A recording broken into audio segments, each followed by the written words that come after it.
Hare Krishna, Krishna Krishna, Hare Hare, Hare Rama, Hare Rama, oh Rama Rama, Hare Hare, Hare Krishna, Radhe Shyam, Hare Krishna, Krishna Krishna, Hare Hare,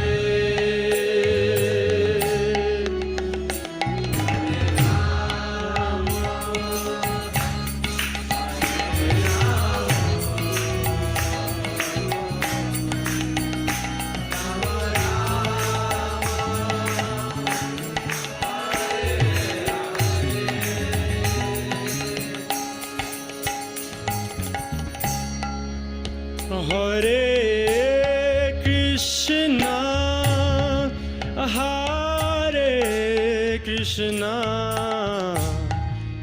Krishna Krishna, Hare Hare,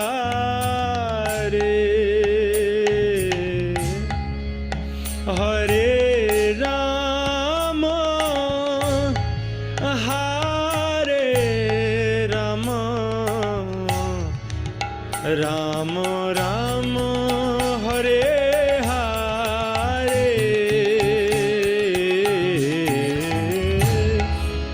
Hare Krishna,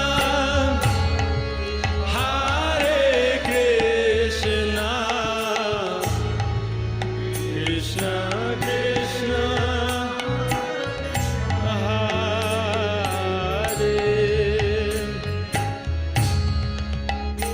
Hare Rama,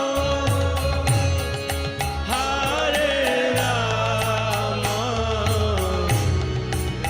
Rama Rama, Hare Hare,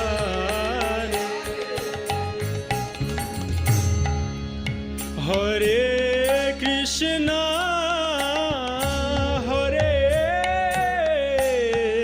Krishna, Krishna Krishna, Hare Hare, Hare Rama, Hare Rama, Rama Rama, Hare Hare,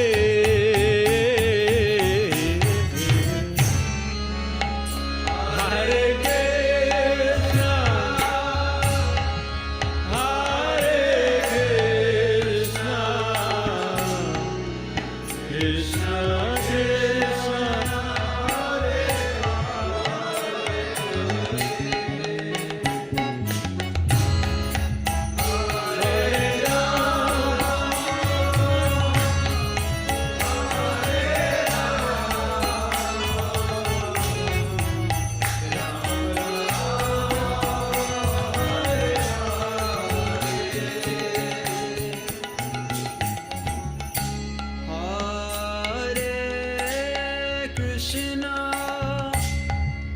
Hare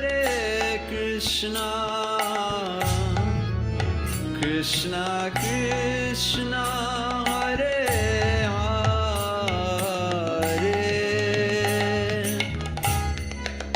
Hare Rama, Hare Rama, Rama Rama, Hare Hare. Everybody, Hare Krishna,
Hare Krishna devotees, please accept my humble obeisances. All glory to Srila Prabhupada. Welcome devotees to our evening Bhagavad Gita hearing by Srila Prabhupada says.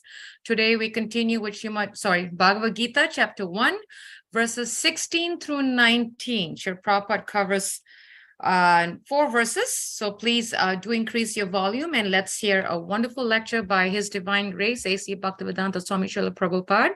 And let's try to get at least one takeaway at the end of the class, so we can share and have a very nice discussion and share each other's takeaways with each other. Without further delay, we're going to start the lecture. Hari Bol.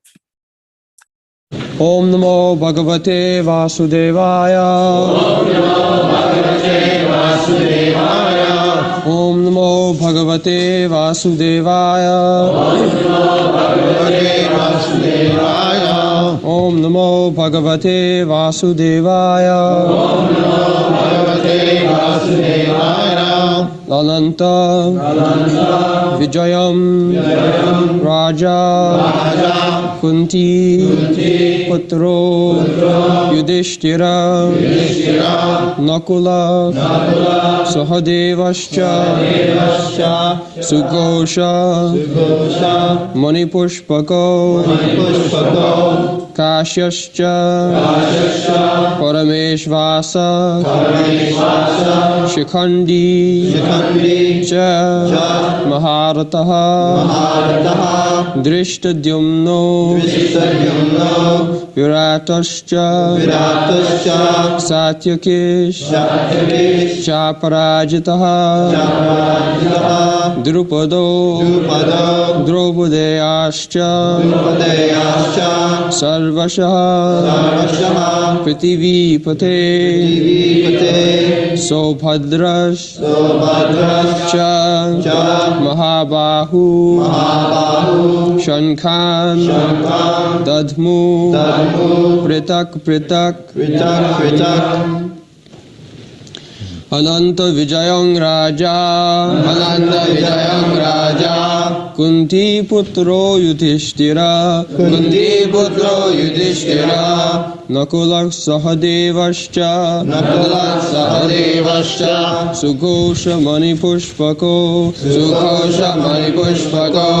Kashyascha Parameshvasa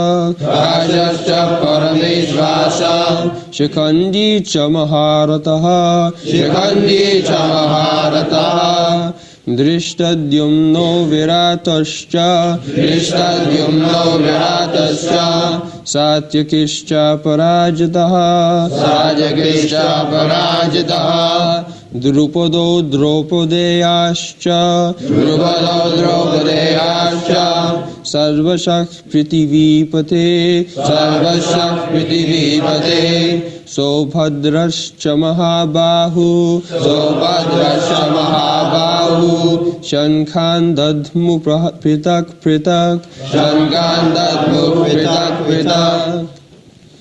Ananta Vijayang Raja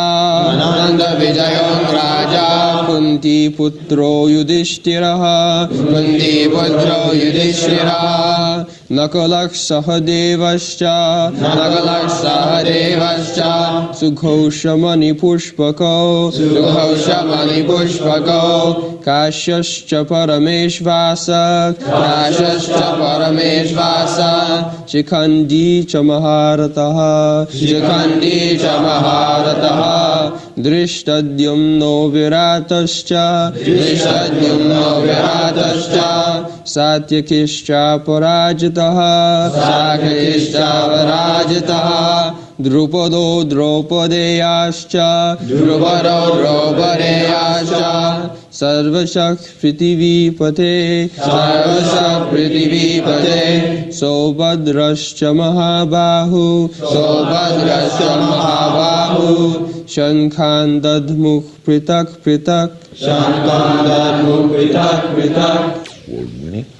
Ananta Vijayam, the conch named Ananta Vijaya,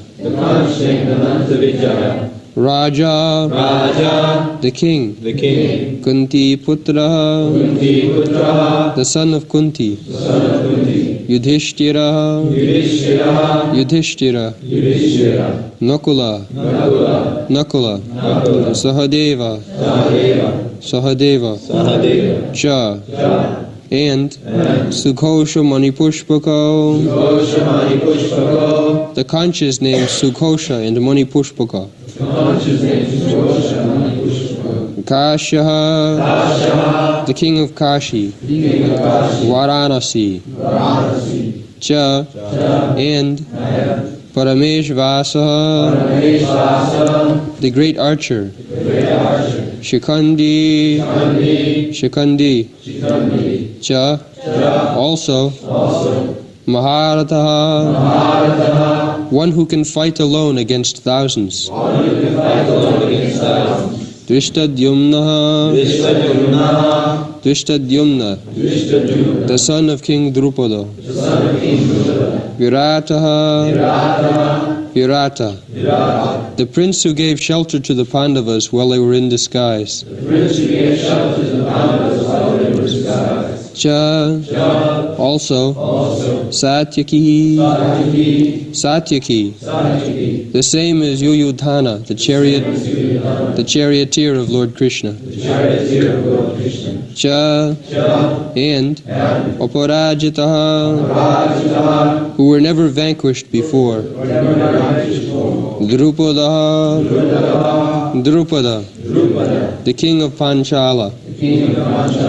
Draupadaya, the sons of Draupadi. Cha, also Sarvashaha, all. Prithivipate, O king.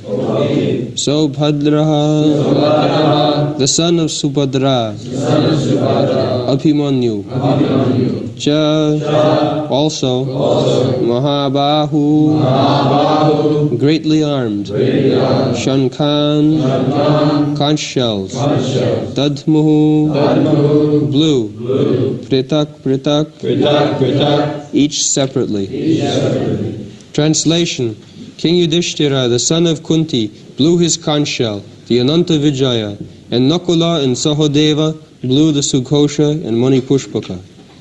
That great archer, the king of Kashi, the great fighter, Shikandi, and Drishtadyumna, Virata, and the unconquerable Satyaki, Drupada, the sons of Draupadi, and the others, O king, such as the son of Subhadra, greatly armed, all blew their respective conch shells. So, here, Dhritarashtra is addressed as Prithivipate, the Lord of the world. Prithvi means this planet. So, 5,000 years ago, from the statement, it appears that the king of Hastinapur was the emperor of the whole world, Prithivipati. One king, the whole planet was being governed by one emperor or king, and different parts of the world, other kings, subordinate kings, as they are named here, Drupado, then Virata, Kashya, in different parts of the world they came and joined. And each and every one of them possessed a different kind of bigl, shankha. So they declared that now we are ready to fight. And another significance of this verse is that Yudhishthira is also described here as Raja. In the beginning, Sanjaya informs the Rashtra that Duryodhana Raja. Actually the fight is between the two kings. One side Duryodhana, another side Yudhishthira. One may not misunderstand, therefore particularly mention Kunti Putra. This Raja is Kunti's son, Kunti Putra.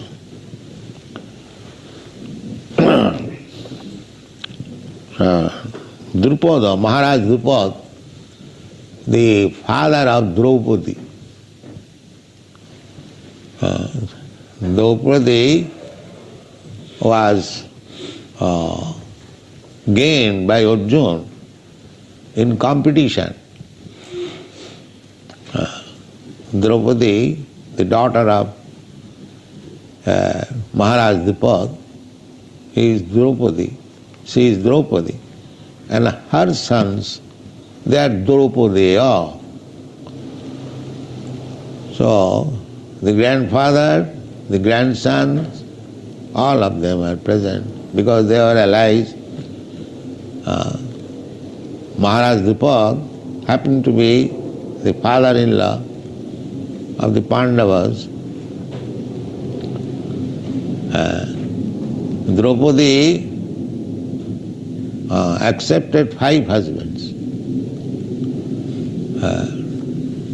When Draupadi was gained in the competition, they were incognito.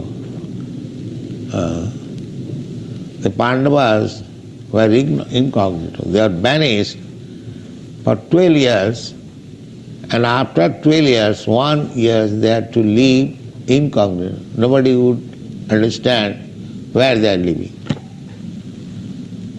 So they took shelter at the house of Maharaj Virat. So Virat, at that time, this Maharaj Virat's daughter Uttara was trained by Arjuna for dancing. Arjuna was appointed as a dancing teacher for the daughter of Maharaj Virat, Uttara. So when it was discovered that Arjuna was not a dancing teacher, he was the great hero, Maharaj Virat wanted to offer his daughter that you marry my daughter, because he was disclosed. So Arjuna said, how can I marry this girl? I am her teacher, therefore a teacher is to be considered as father. So it is not possible. So if you like, I can get this girl married with my son. Subhadra's son. Arjuna had another wife, Subhadra. That Subhadra, you know, sister of Krishna.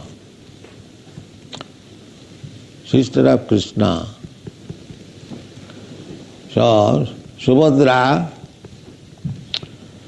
Balaram, elder brother, Krishna, younger brother.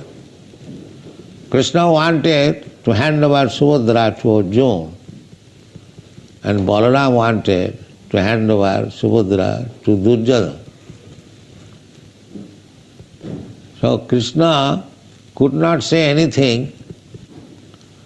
The elder brother has decided. Therefore, Krishna advised Arjuna to kidnap Subhadra. Just see how much Krishna was affectionate to Arjuna. that Arjuna liked also to marry Subhadra, and Subhadra also liked, but the elder brother did not agree. So they made a plan that Arjuna kidnapped Subhadra.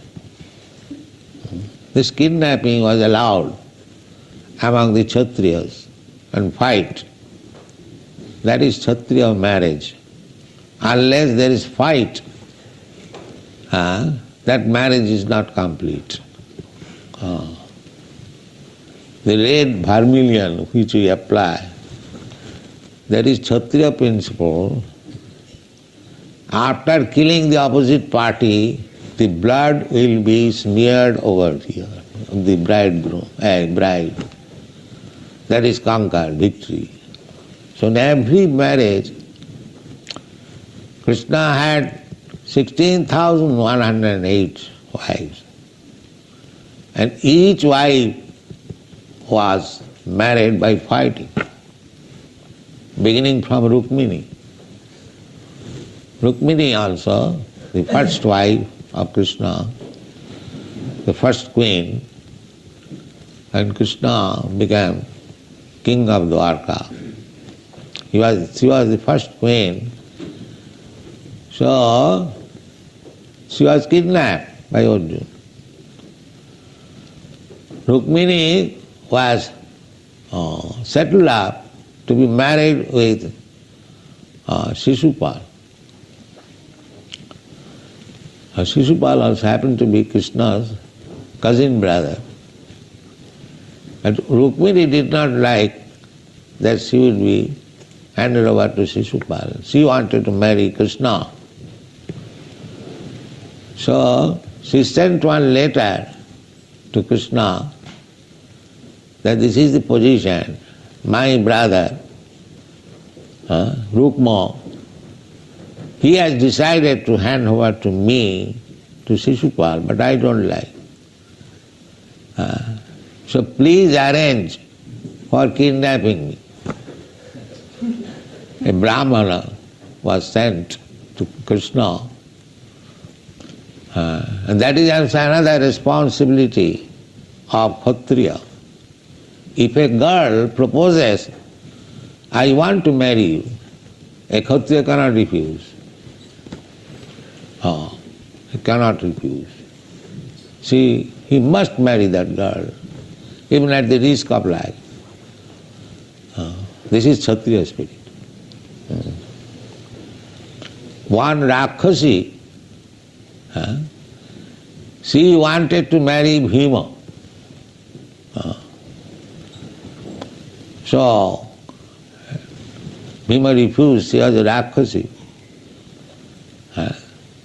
So she complained to Maharaj Yudhishthira that I wanted to marry Bhima, but he has refused. And Yudhishthira Maharaj compelled Bhima, you must marry. Even though she is Rakshasi, you are Kshatriya, you cannot refuse. This was the system. Very nice system. Brahman, Kshatri, Vaishya, Shudra. Don't work now. You should hear. You cannot divert your attention. So, all these kings on the side of the Pandavas, they were relatives. So they joined. So when they blew their different types of counsel, then the other side were trembled. So they have gathered so much strength because Duryodhana thought that continually for 13 years Pandavas were banished, so they could not gather any good amount of soldiers. But when they saw that there so many kings from different parts of the world have joined them, so they become frightened. That is described in the next verse. Saghosha dhasturashtanang hridayani badaret. They are just like heartbroken. What is this? They have gathered so much great fighters. Navascha prithing chaiva tumula abhinunadam. You read this verse.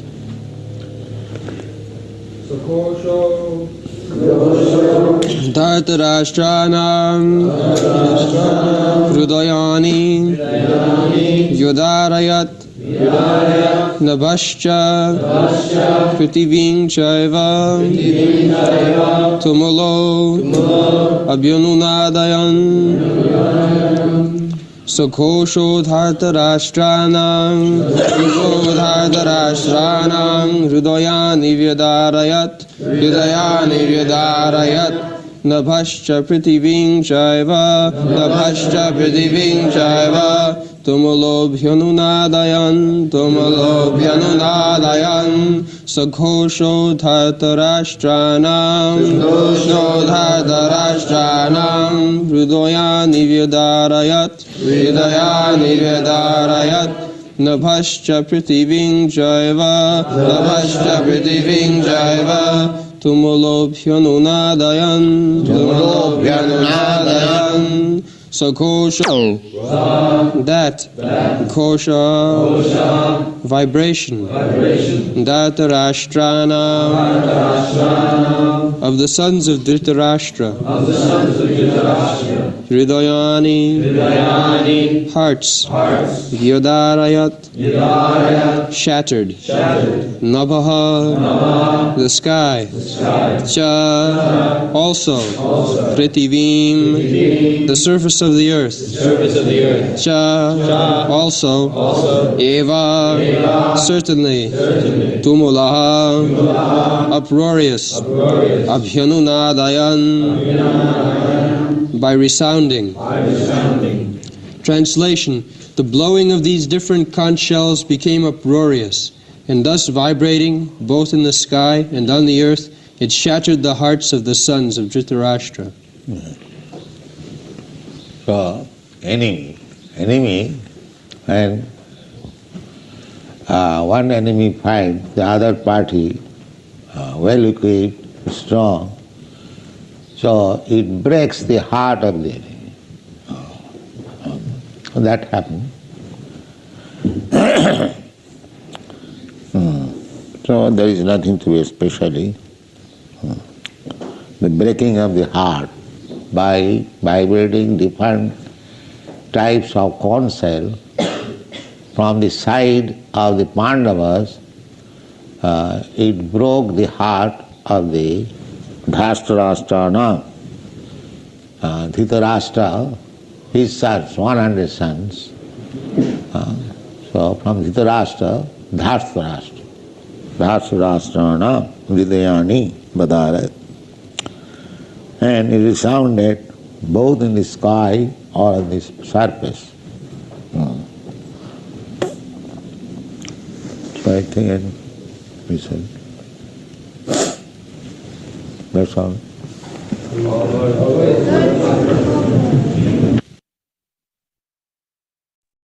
So Srila Prabhupada just gave an overview, bits and pieces of the pastime of the Mahabharata, the pastime of how Arjuna got married to to Subhadra, and also the pastime of Draupadi and Arjuna, how Arjuna won the hand of Draupadi in the Swayamvar, the bridegroom selection ceremony, and spoke about Draupadi, being married to the 5 Pandavas.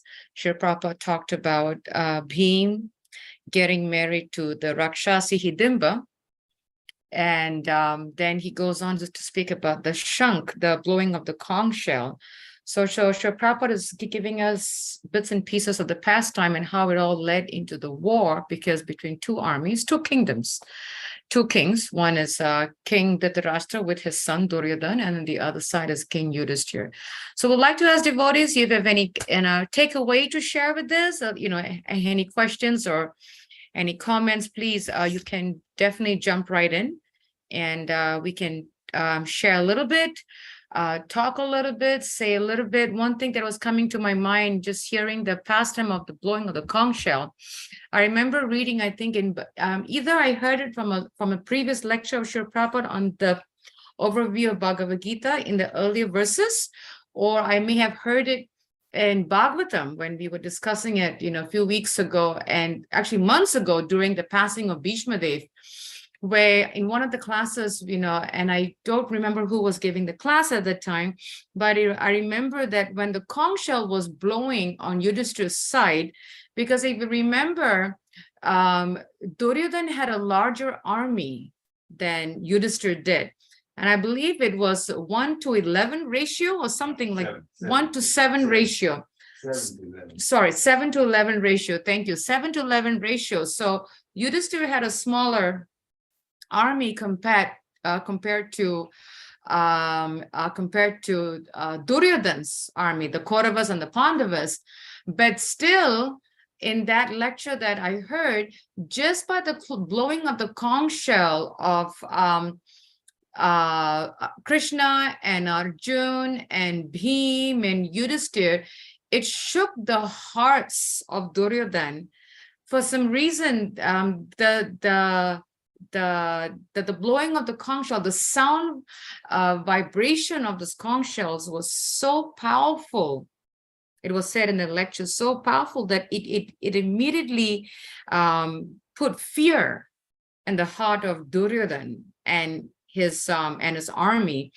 And also there was a pastime, and I think this was also in Bhagavatam that we heard a few months ago, where Bhishma Dev knew that the Pandavas would win, but he also blew the conch shell. But in that passage, in that purport, it was addressed that Bhishma Dev blew the conch shell to send a message to Duryodhana, either way, it's going to be the Pandavas that's going to win. He just did it just to pacify him, but either way, it's going to win. So this shows that even though the army between the Pandavas and the Kauravas, the Pandavas had a smaller army than Kauravas did, Duryodhana's army, still because they were on the side of truth, and Krishna was on the side of truth, that they were able to win the war. And also, what is coming to me is the blowing of the conch shell on the Pandava side was pure. There was no misgivings, there was no false ego, there was no negative emotions or negative thoughts when they were blowing the conch shell along with Krishna's conch shell, that they were not fearful. If anything, blowing of the conch shell put so much fear in the Kaurava side and Duryodhana's side, whereas the blowing of conch shell from Duryodhana and his group was wanting to take revenge and vengeance and all those negative thoughts and feelings and emotions and what have you. So that was what was coming to me, the blowing of the conch shell, the vibration can either be so sweet and pure, or it can be so negative and like almost like doomsday. So that's what's coming to my mind. So that's just remembering the previous few verses that we heard and from Bhagavatam on this blowing of the conch shell between both the groups. So would like to open up if anyone else has something to share. I did. You got to unmute. Hare Krishna. Please accept our obeisances. Glory to Srila Prabhupada. So this is a very interesting sight here. The conch shells, or Srila Prabhupada sometimes use the word bugle. That's the closest in English to this. Before the war itself started, So these are some of the things that Kshatriyas do in the war field, the war arena, where the fight is going to take place. Now, these days they call it theater of operation, but that theater of operation includes even civilians who are unarmed. These days, the Kali Yuga wars are so bad now that people get killed who don't have any arms or who are not taking part. Women, children get displaced. But in this case here, there is some Kshatriya codes, which has been described a little earlier. One, if Kshatriya is desired by a woman, he cannot refuse. Yes, the Papa said that was very nice. I don't know, but this is Papa's way of looking at things. So Kshatriyas have to marry a woman who says that they want to marry. So this case of Amba and Bhishma, it was a very, very difficult situation because Amba wanted to marry Bhishma. Bhishma says, well, I'm Brahmachari. I've committed to or vowed to lifelong celibacy, so you can't do like that. But you see, it was not Bhishma that wanted to marry Amba. It was the other way around. It was she wanted to marry him. But she wanted to marry him because he was blaming Bhishma that I was going to choose somebody else and you came and took me and my sisters away from, so then you should perform that. I don't know that that would have been a loving relationship when the woman is putting in an ultimatum, since you've taken away the man that I would have liked to marry, you should marry me. So it was just an interesting situation. But still, she was the one that proposed the marriage. And then the other one about Kshatriyas fighting and killing for the victorious Kshatriya to marry a particular woman. This is also quite interesting, that sometimes Kshatriyas lose their lives over wanting to marry a woman. So that was the other point too that we picked up. And Sri Prabhupada was describing that the blood of the one that is not victorious is taken by the Kshatriya that is victorious and smeared in the parting of the hair on the front part, the hair close to the head of the woman that the Kshatriya, the victorious one, is going to marry. And these days, when we have the marriages, the spiritual type marriage, Vedic marriages, of course, the men don't fight each other. The wife simply has vermilion, which is also red in color, put in the parting of the hair. This is part of the way in which the marriage is conducted. But actually, in the Kshatriya's time earlier, it's actually blood that's smeared in that area.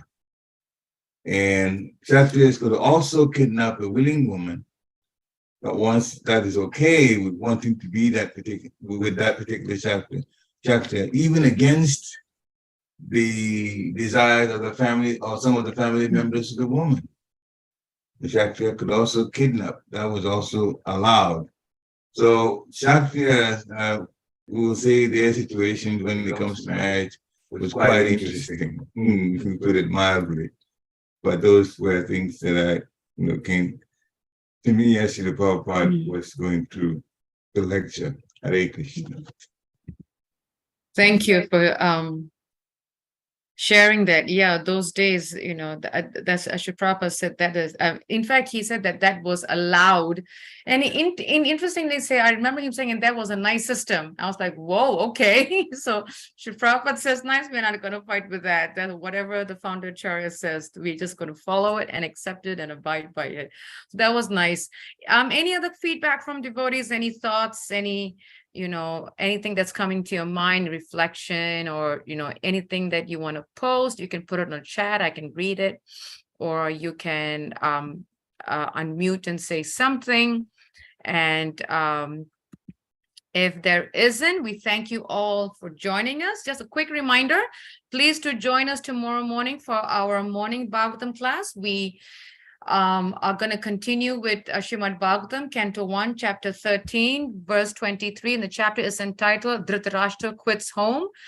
And yeah, Parikshit said that Kshatriyas have fighting spirit. Yes, Prabhupada did say that. Yes, yes, thank you. Yes. And yes, please to join us tomorrow morning for the Bhagavatam class. Until then, we thank you all for joining us, and we will see you tomorrow morning for the online class. Until then, Vanchakrapadabhyascha, Kripasindobhavacha, Patitanam Pavanebhyo, Vaishnavebhyo Namo Namaha, Srila Prabhupada ki Jai. Have a wonderful evening. Hari Hari Bol. Hare Krishna. Hare Krishna. Hare Krishna. Hare Krishna, Colby.